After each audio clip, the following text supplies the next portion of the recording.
Thank you to the gentleman from the Commonwealth. It's common among members of Congress, both the House and the Senate, to be strong on policy.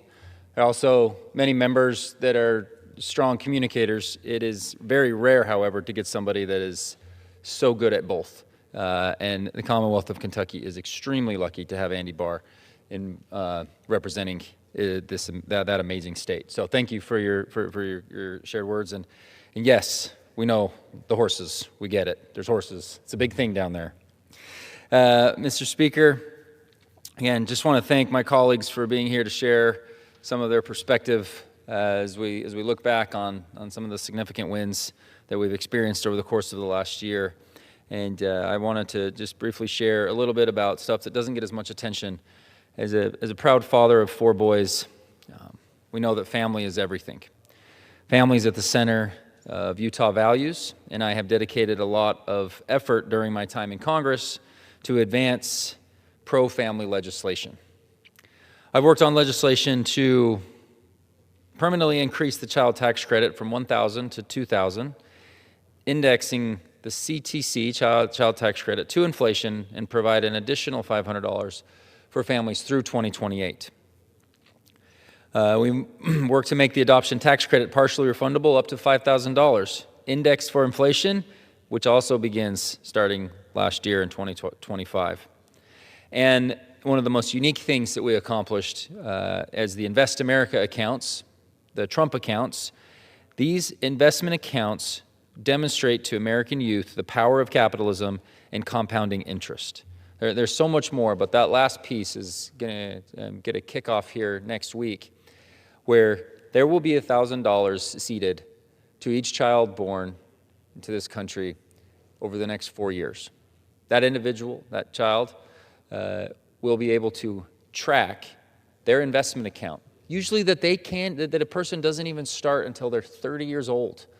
Best estimates, you graduate college, you have a little bit of you do student debt, you start a new job. You don't really start contributing to an IRA until you're 30, maybe even older. 401ks sometimes start with your first job. We are now having a whole new generation of kids that are starting to invest in their IRA at age 0. 30 extra years of potential compounding growth that will be an absolute game changer. Plus, this has incorporated an enormous amount of attention from the philanthropic space, where Michael and Susan Dell have announced over $6 billion that they're going to create to help children ages 1 through 10 in areas that aren't as economically advantaged, to help those kids take advantage of this program and also create those accounts to watch those grow over time. So it's a game changer and something we're really excited about. And on to this week, we're voting on legislation to support families and pregnant women. We just passed the Supporting Pregnant and Parenting Women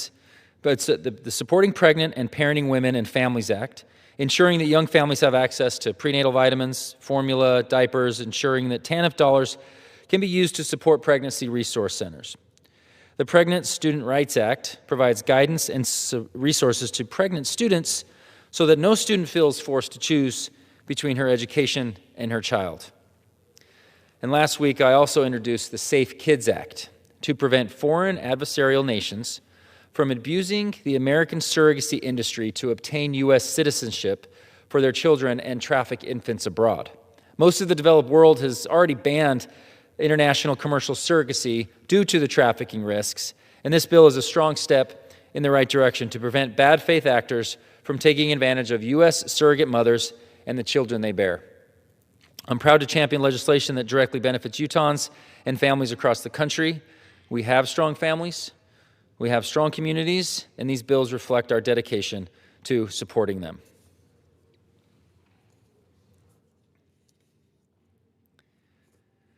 Mr. Speaker, I rise today to honor Steve Hyatt, the recipient of Hill Air Force Base 2025 Community Wingman Award.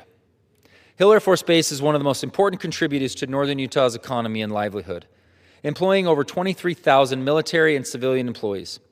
Every year since 2007, they have given one individual the Community Wingman Award in recognition of their support for the base and its personnel. This gives the base an opportunity to recognize the impact that Utahns in the surrounding communities have on the success of the base. Few people have supported Hill Air Force Base more than Steve Hyatt. For nearly a decade, he served the city of Kaysville, Utah, as a city councilman and a mayor. This is an adjacent community to Hill Air Force Base. During this time, he ensured that the community fostered a strong relationship with the base.